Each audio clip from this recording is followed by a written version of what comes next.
the unconditioned dimension of consciousness, the unconditioned dimension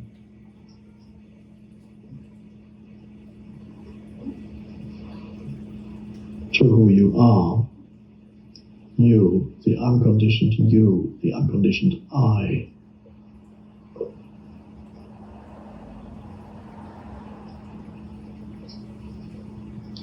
Which has nothing to do with your past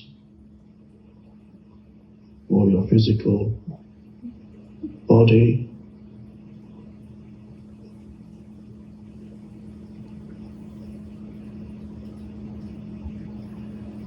or your person or personality.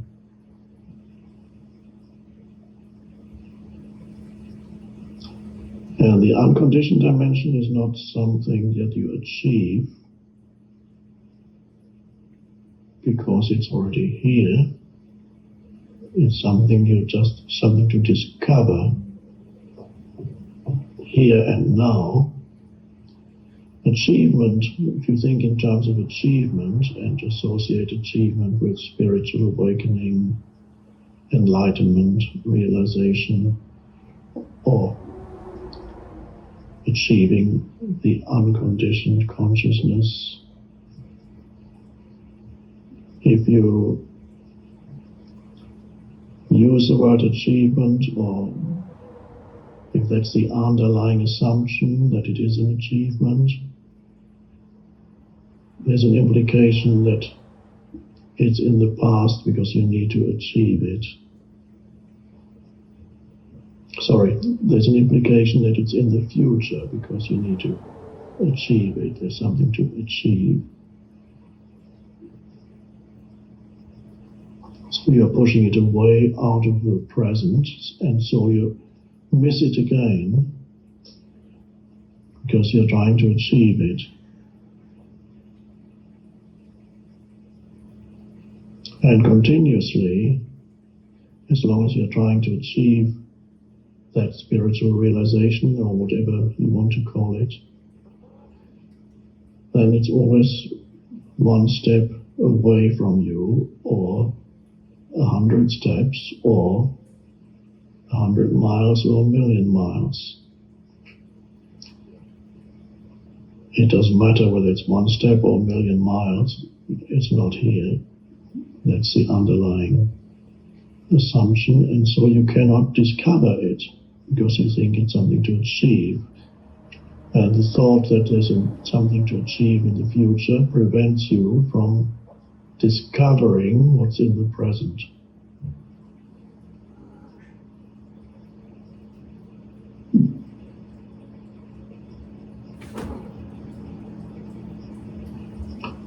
On other levels of your life, achievement is fine.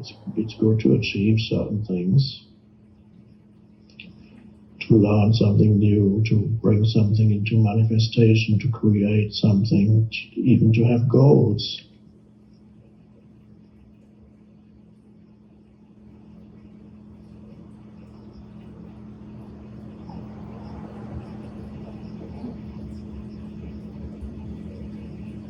But when it's about finding out the deepest reality of who you are, the very foundation for your life, your existence,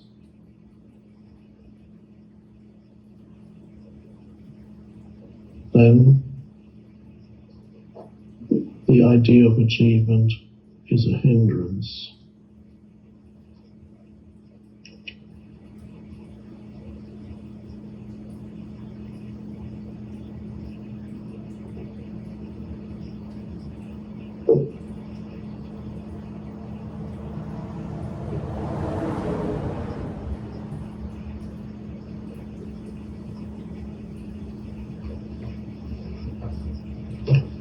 So, the unconditioned dimension of consciousness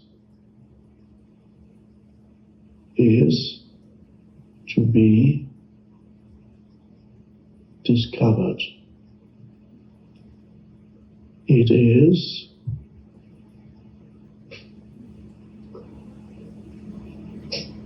one could almost say hiding or concealed, covered up.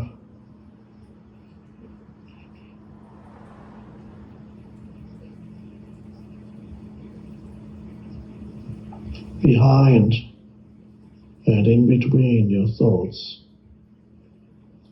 behind and even within all sense perceptions.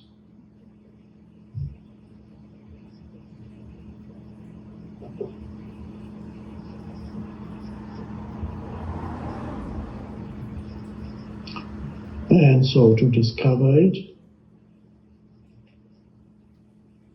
you need to find that space in your consciousness,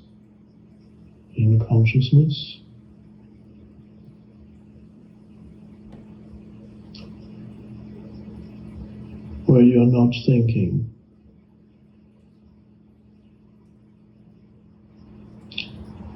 So to stop thinking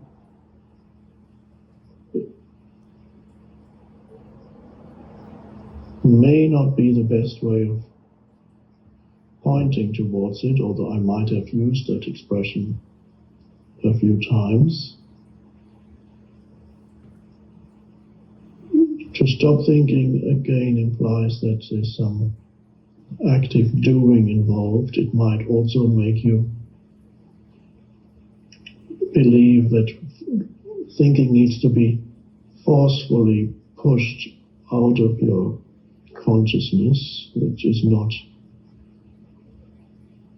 how it works.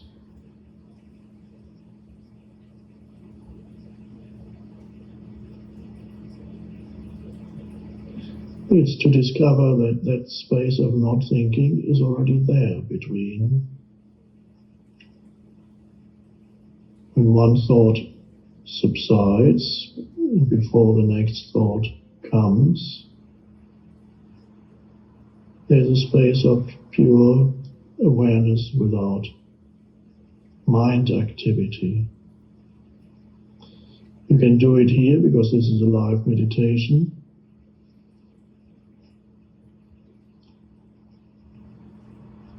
Whenever I'm not speaking, which is part of the time here,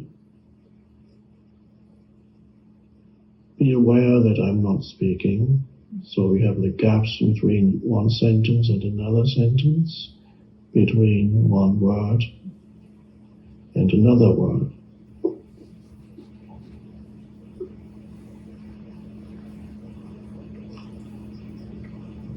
The moment you become aware of the gap, like now, you're not thinking.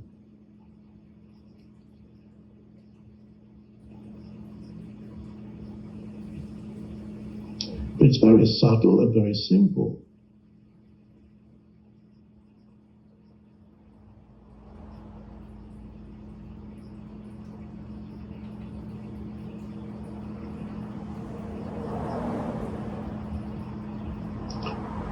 And yet that's the most important thing in your life, to become familiar with that dimension. Conscious without thought, spacious, still, but alert, not the stillness of moving towards sleep, but alert stillness.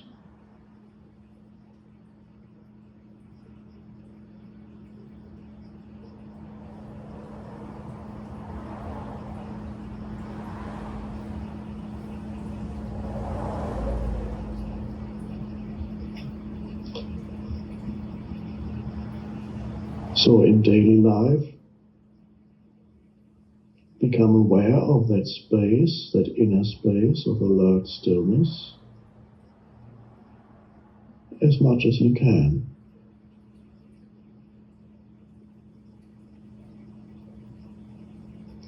Initially, you may need a crutch, so to speak,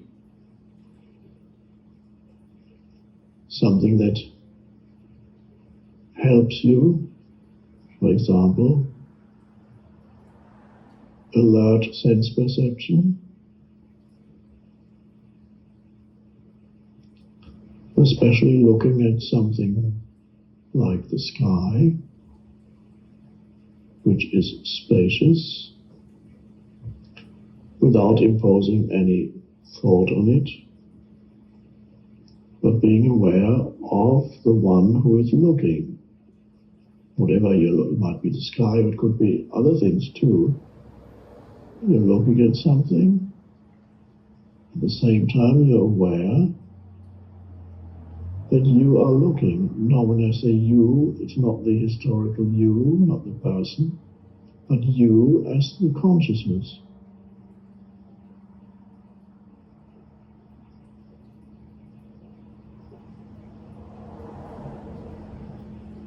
So there is a self-awareness behind the sense perception. Not the personality self, the essence self, which is formless.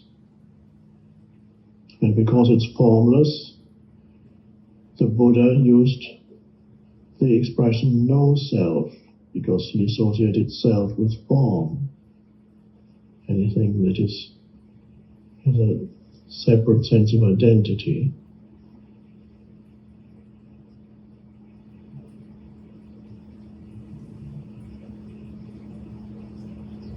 That's what Jesus pointed to, if nobody understood it at the time, not even for 2,000 years afterwards. Deny thyself.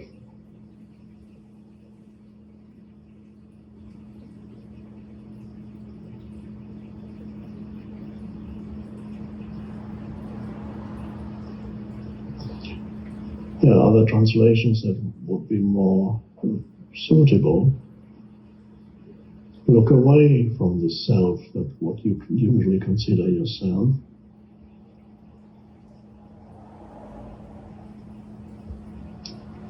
Look deeper.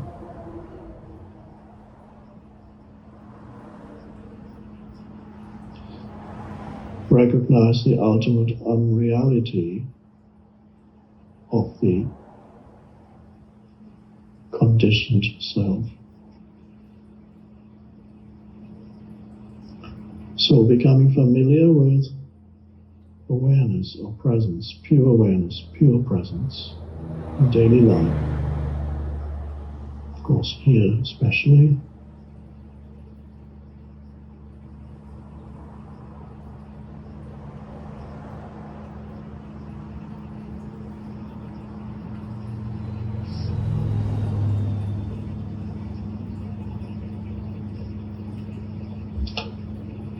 Becoming familiar with just being present.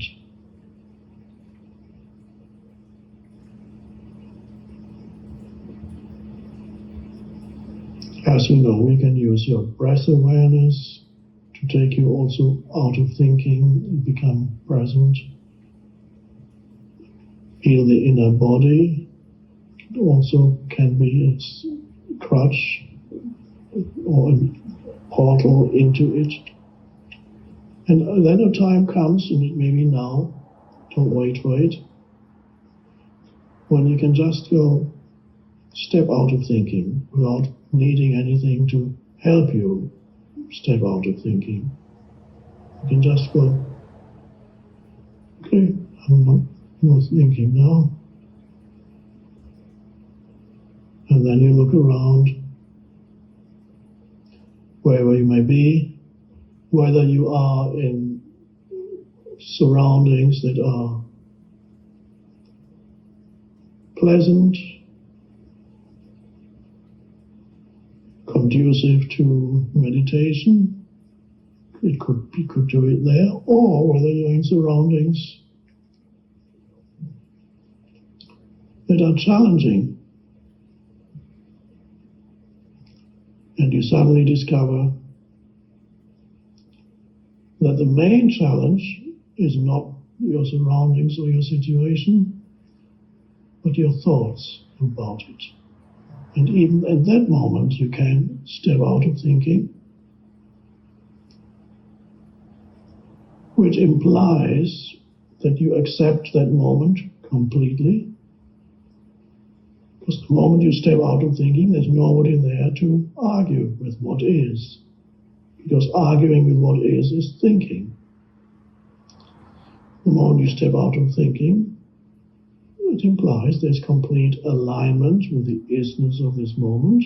You're not arguing with it anymore, which is totally futile, of course, which causes suffering, unhappiness, and suddenly the situation may still be challenging on a practical level, but it's no longer challenging on a psychological level. In other words,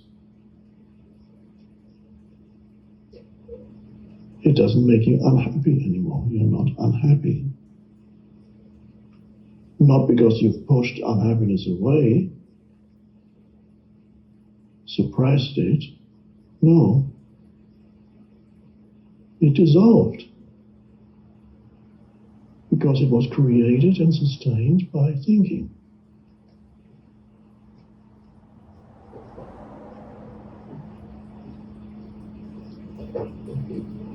So it's wonderful to discover in challenging situations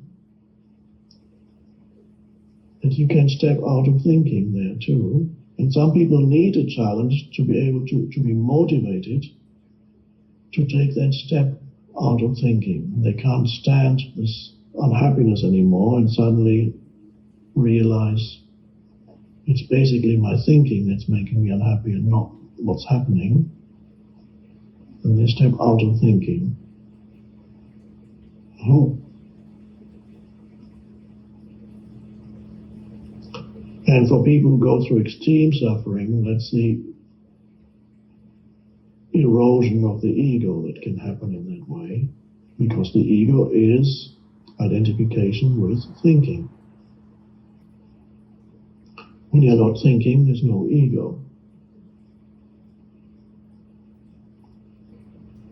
And if your life situation is so unpleasant that you can't stand the suffering anymore, then the unpleasantness, the challenging life situation forces you, if you're ready for it, forces you out of thinking.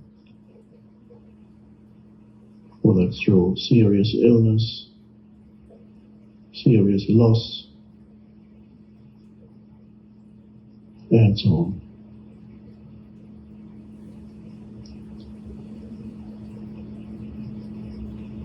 But I suggest to you here that you don't wait for life to force you out of thinking, but voluntarily step out of thinking. It's an evolutionary leap, that step. It's you jump out of thinking. Either because you can't stand suffering anymore, or if you are advanced enough, voluntarily. And this is why we're here, what's happening here.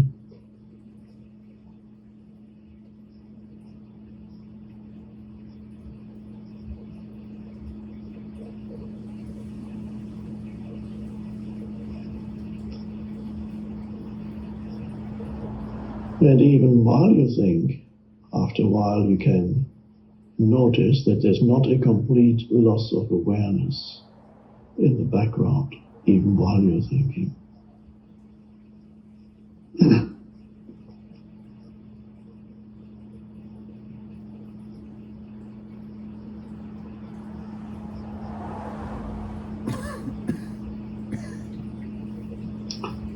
So at times it's wonderful to have these spaces of no thought, and it's vital. Whether it's 5 seconds or 20 seconds or half a minute, doesn't matter.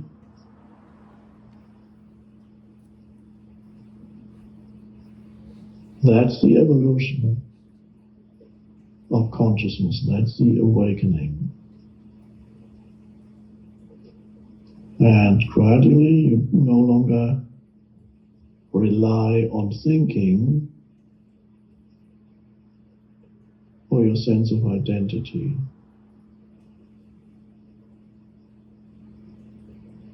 Who you are, sense of self, which is always a fragile sense of identity.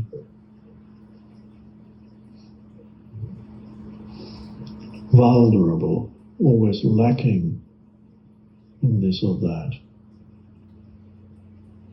Never satisfied for long.